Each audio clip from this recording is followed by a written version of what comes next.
Bueno, hola a todas y a todos, muy buenas tardes. Muchísimas gracias por la invitación. Para mí es un placer, gracias al Frente de Abogados Populares, a todos quienes están asistiendo a esta reunión, a vos, Julián, por la moderación, y bueno, un honor con mis compañeros de panel compartir esta conversación, estas reflexiones con ustedes, así que muchísimas gracias.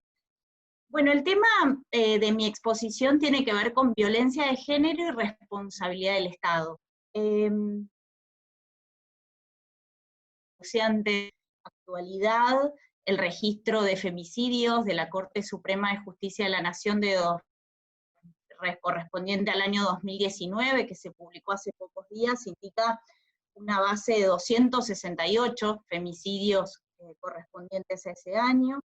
Y vieron que siempre que hay una movilización pública frente al reclamo de justicia por un femicidio que nos conmueve, aparece esta leyenda del que el Estado es responsable. Y claro, nosotros que hoy vamos a reflexionar desde este panel, desde el derecho administrativo, sabemos de qué hablamos cuando hablamos de responsabilidad del Estado como instituto fundamental del derecho administrativo. Y entonces me parece que es interesante que reflexionemos desde esa perspectiva, desde donde nosotros estudiamos la responsabilidad del Estado, de cuál es el abordaje que tenemos que hacer con relación en particular a la violencia de género.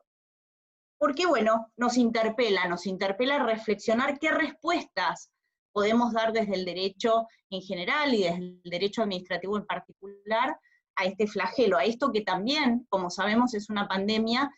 declarada hace más tiempo que la que nos toca atravesar estos días por motivos diferentes. Lo primero es ubicarnos en cuál es el marco jurídico de protección. Sabemos nosotros a nivel nacional tenemos la Ley de Responsabilidad del Estado, la 26.944, nada allí obviamente hay de esta temática en particular, pero lo interesante y lo primero sobre este punto es que no tenemos que pensar en un fundamento normativo en términos de ley, sino que el fundamento de protección de las mujeres y de las cuestiones de género en general tienen base convencional. Están incorporadas a nuestra Constitución desde hace ya muchísimos años y tienen un registro dentro del Sistema Interamericano de Derechos Humanos anterior incluso a que nuestra Constitución las incorporara en el año 1994 a partir de la reforma. Estamos hablando centralmente de la CEDAW, la Convención sobre la Eliminación de todas las formas de discriminación contra la mujer, y en particular la Convención de Belém do Pará, que establece específicamente el deber de los estados de prevenir, sancionar y erradicar la violencia contra la mujer. La violencia dentro de esta convención está definida como toda acción o conducta, tanto en el ámbito público como privado, hago ahí un destacado que después voy a volver, basada en género, este es el elemento central, que cause muerte, daño, sufrimiento físico, sexual, psicológico. Este es el concepto de daño por motivos de género dentro de lo que es esa convención. Y en particular, estas convenciones establecen obligaciones muy específicas. Diría que un gran elenco de obligaciones a los estados. Veo entre las personas asistentes a la doctora Claudia Caputi, que es una referenta en estos temas, porque los investiga, los analiza y los juzga, también en la Cámara Contencioso Administrativo Federal, y justamente hay muchísimas perspectivas para analizar las obligaciones convencionales hacia los estados para garantizar el derecho de las mujeres y minorías como sujetos especialmente protegidos en el plano convencional. Por ejemplo, cuando hablamos de los deberes estatales en el artículo 7 dentro de la Convención de Belém do Pará, dice que el Estado debe adoptar sin dilaciones todos los medios adecuados en lo que es políticas de prevención, sanción y erradicación de la violencia. Y ahí se divide en dos grandes ámbitos. Los mandatos de debida diligencia, que están dirigidos a prevenir, investigar y sancionar, y lo que es concretamente los mecanismos judiciales,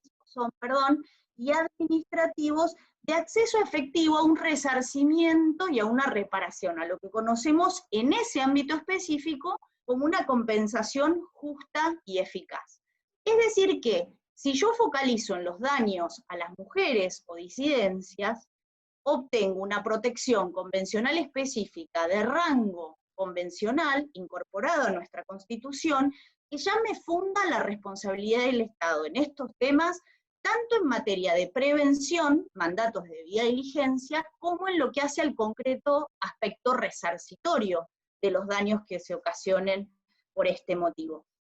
La clave en estos dos mandatos es que desde el registro del hecho violento, una vez que el hecho como tal es denunciado en la órbita estatal en cualquiera de sus estructuras, ahí empieza a convivir lo que vaya a ser la suerte de evitación de ese daño posible, porque justamente frente al hecho violento se activa el mandato de prevención sobre el Estado para evitar que se concrete el daño.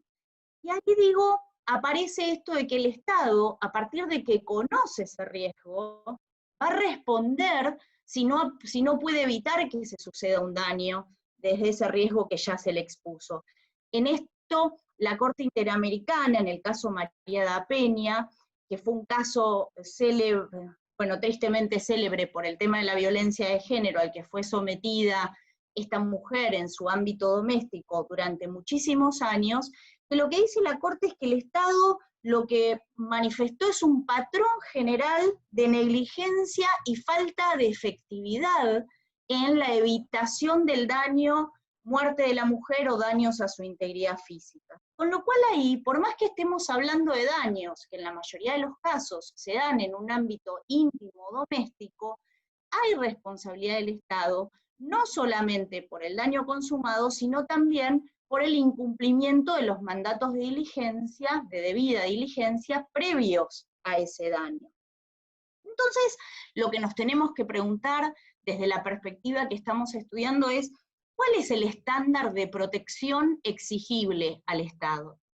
El caso que traigo a colación, justamente fallado por la doctora Caputi, que la tenemos aquí presente, es el conocido como el portero de Recoleta. Es un caso de una mujer que, tras sucesivas denuncias de violencia con su expareja, se va de su casa, pero tiene que volver, en el marco de unas diligencias dispuestas judicialmente, a retirar sus bienes personales. La acompañan dos policías, uno se queda con el móvil en la puerta del edificio, el otro sube y la acompaña a esta mujer a retirar sus efectos, y el policía se pone a labrar un acta mientras ella agarra sus bienes y resulta que no advierte que el ex marido de la señora estaba escondida en una parte del departamento y le da muerte con un cuchillo mientras